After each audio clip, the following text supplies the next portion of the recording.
నమస్తే.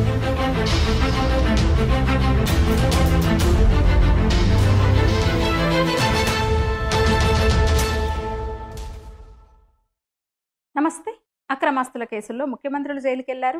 ఈడీ విచారణ ఎదుర్కొన్నారు. ప్రధానులు స్కాములు చేసి దొరికిపోయారు, దొరికిపోతున్నారు. కుటుంబ కుల రాజకీయాలు చేస్తూ జనాన్ని దోచుకుంటున్నారు నాయకులు. ప్రకృతి సంపదను వదలడం లేదు. అలాంటిది ఈ గడ్డ మీద పుట్టి దేశమే నాదైనప్పుడు సొంత ఆస్తి లేకపోతేనేం అన్న త్యాగమూర్తి వినాయక దామోదర వీర సావర్కర్. బ్రిటిష్ పాలకులు ఆయన్ని అరెస్టు చేసి యావత్ ఆస్తిని స్వాధీనం చేసుకున్నప్పుడు ఆయన అన్నమాట ఇది. దేశ స్వాతంత్రం కోసం ప్రాణాలు ఇవ్వడానికి వెనుకాడబోనని చిన్న వయస్సులోనే తమ కులదైవం అష్టభుజాదేవి ముందు ప్రమాణం చేసింది మొదలు దేశమాత సేవకే అంకితమైన దేశభక్త. దేహానికి దైవానికి మధ్య దేశం ఉందని చాటినవాడు. బ్రిటిష్ నడిగడ్డ లండన్లో నిలబడి స్వరాజ్య గర్జన చేసిన యోధ. నాడు ఆయన స్ఫూర్తిగా కథన రంగంలో దూకిన వాళ్లే Bhai Paramanand, Virendranath Chattopadhyay, VVS Iyer, Sardar Singh Rana, madam Cama, MPT Acharya, Madan Lal Dhingra, ఇంకా ఎందరో చాలా మంది ఉన్నారు. అండమాన్లో ఆయన అనుభవించింది సాధారణ శిక్ష కాదు, 2 యావజ్జీవ కారాగార శిక్షలు పడి 27 ఏళ్లు. చేతులకు కాళ్లకు బేడీలు వేశారు. శరీరం మొత్తాన్ని బంధించారు. కాళ్ళు చేతులు కట్టేసి గానుగ తిప్పించారు.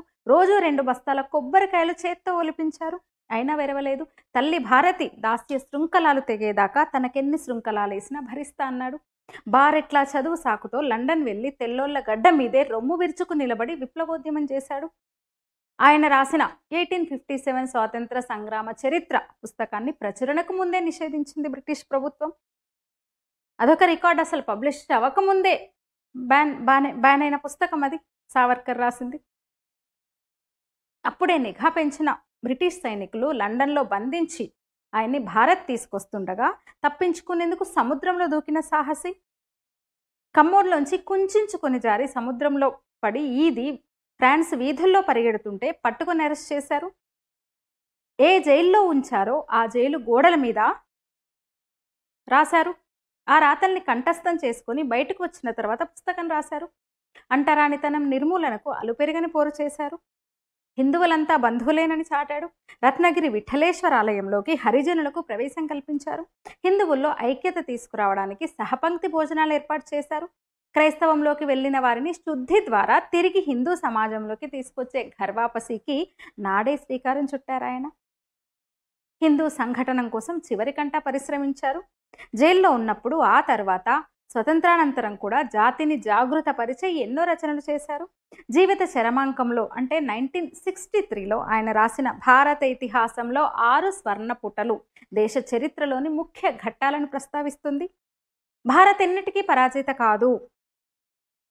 మధ్యలో కొన్ని ఒడిదొడుగులు వచ్చినా అల్టిమేట్గా విజయం భారత్దే అని ఆయన ఈ దేశ విజయాల్ని గుర్తు చేస్తూ రాశారు. జనాన్ని మొబిలైజ్ చేశారు. తన రాతలతో మోటివేట్ చేశారు. ఒక ఆర్గనైజేషన్ నడిపించారు. సామాజిక సమరసత కోసం ఓ దేవాలయాన్ని నిర్వహించారు. అలాంటి యోధుల్ని సగౌరవంగా సత్కరించాల్సింది పోయి అవమానించింది కాంగ్రెస్ పార్టీ. ఆ మధ్య రాహుల్ గాంధీ కూడా ఏదో అన్నారు. సుప్రీంకోర్టు మొట్టికాయలేసింది మొన్ననే. స్వాతంత్ర వీరులను తక్కువ చేస్తావా, బుద్ధుందా రాహుల్ అని. ఆ మధ్య కాదు, ఈ మధ్య ఆయన అన్నది భారత్ జోడో యాత్ర సందర్భంగా. సుప్రీంకోర్టు ఏమో మొన్న విచారణ సందర్భంగా.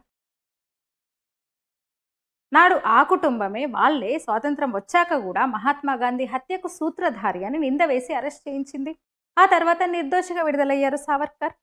ఇవాళ సావర్కర్ జయంతి. ఆయన్ని మనం స్మరించుకోవడమే కాదు, ఆ వీరుడి గురించి నేటి తరానికి తెలియజెప్పడం మన బాధ్యత. ఒకరిద్దరి వల్లనే మనకు స్వతంత్రం రాలేదు. భారతదేశానికి ఒకరిద్దరి వల్లనే స్వేచ్ఛ రాలేదు.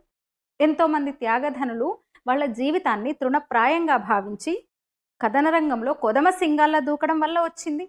వారిలో సావర్కర్ అగ్రగణ్యులు. సదా స్మరణీయులు, చిరస్మరణీయులు, ప్రాతస్మరణీయులు భారత జాతికి, భారతీయులకు.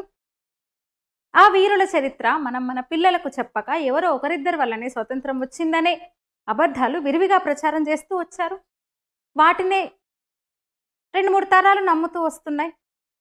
అందుకే వీర సావర్కర్ను చదవండి, చదివించండి. నిజంగానే ఈ దేశం కోసం ఆయన కన్నా ఎక్కువ పోరాడిన మరో యోధుణ్ణి, త్యాగిని చూపించండి. సావర్కర్ గొప్పతనం తెలియని చాలామంది పిచ్చి పిచ్చిగా వాగుతూ తమ చావు తెలివితేటలు ప్రదర్శిస్తుంటారు. ఈ దేశం తమలాంటి షావుకారులదే తప్ప సావర్కర్లది కాదనుకునే అహంకారం వారితో అలాంటి ప్రేలాపనలు చేయిస్తుంది. శిక్ష తప్పించమని బ్రిటిష్ వాళ్ళ కాళ్ళు పట్టుకున్నాడంట సావర్కర్. ఇవి వాళ్ళ ప్రేలాపనలు. ఇంకా ఉన్నారు కొందరు సావర్కర్ గురించి ఏదేదో పూస్తారు. అసలు దేశమాత కోసం జీవితాన్ని అంకితం చేసిన, తన బతుకునే త్యాగం చేసిన ఆ వీరుడి పేరును పలికే అర్హత కూడా లేదు వాళ్ళకి. హిందుత్వ గురించి మాట్లాడాడు అనే వాళ్ళకచ్చా? అదొక్కటే వాళ్ళకచ్చ కారణం. సావర్కర్ అంటే మొక్కవోని ఉక్కు సంకల్పం, సావర్కర్ అంటే స్ఫూర్తి, సావర్కర్ అంటే రగిలే నిప్పు కణం, సావర్కర్ అంటే సాహసం, సావర్కర్ అంటే తలవంచని వ్యక్తిత్వం, సావర్కర్ అంటే నిజాయితీ, సావర్కర్ అంటే నీతి, సావర్కర్ అంటే ధైర్యవంతుల గుండె చప్పుడు. అసలు హిందువును ఎంత చక్కగా నిర్వచించారు సావర్కర్. ఆ సింధు సింధు పర్యంత యస్య భారత భూమిక పితృభూ పుణ్యభూశ్చైవ సవై హిందూ రీతి స్మృత. అంటే ఉత్తరాన సింధు నది నుంచి దక్షిణాన సముద్రం వరకు గల ఈ విశాల భారతదేశాన్ని ఎవరు పితృభూమిగా పుణ్యభూమిగా భావిస్తారో వారే హిందువులని అన్నాడు ఆయన. అంటే భారతదేశంలో ఉన్న వాళ్ళందరూ హిందువులు అని. హిందూ నాగరికత పునరుజ్జీవ ప్రవక్త ఆయన.